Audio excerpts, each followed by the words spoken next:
Hey everybody, today we're taking a look at Talisman, the Horus Heresy on the channel. For those of you who aren't familiar with it, Talisman is a fantasy board game with RPG elements. The original Talisman was created way back in 1983 as a board game and eventually brought to PC and various other platforms as a digital board game back in 2014. Fast forward to today, and we have the Horus Heresy, which is a variation on the Talisman rule set in the Warhammer 40k universe during the events of said Horus Heresy.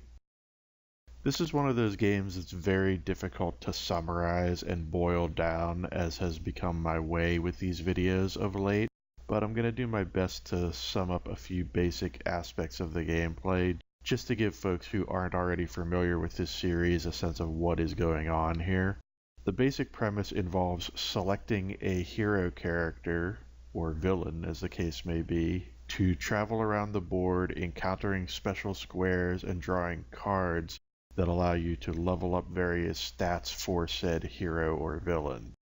One interesting mechanical wrinkle in this particular iteration of Talisman is the distinction between loyalists, featured in blue on the left side of the screen, and traitors, featured in red on the right side of the screen. You tend to play this game in either 1v1 or 2v2 co-op, where the blue guys are basically trying to kill the red guys and vice versa.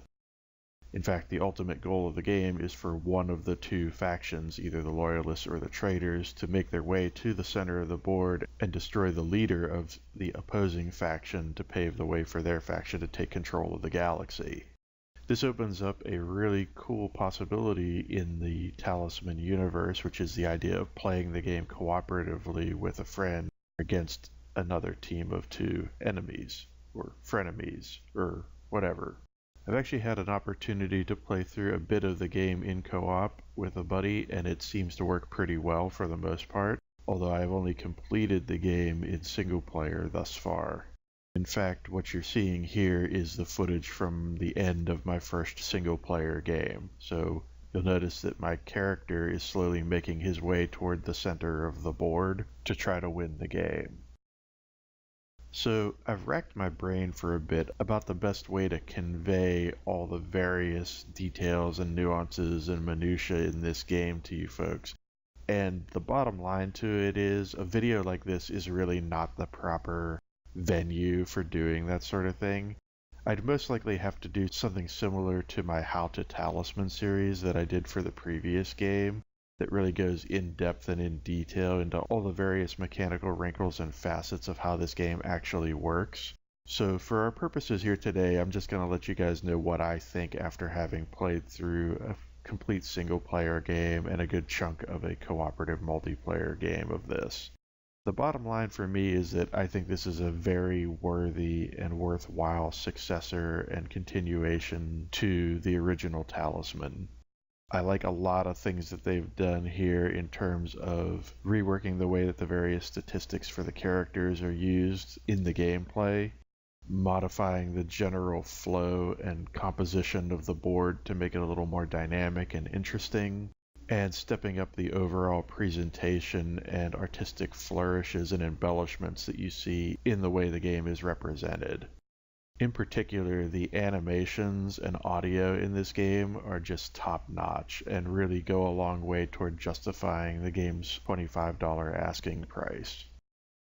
While I will need to play a bit more of this to really properly evaluate the performance of the AI, I will say that I was pleasantly surprised to see the AI put up a decent fight in my single-player game, and it also seemed to play fairly competently when I was playing co-op with a buddy against it online. But 1.5 games are not enough to make a true assessment of that sort of thing. So I'll reserve final judgment on the AI's capabilities until I've got a few more games under my belt.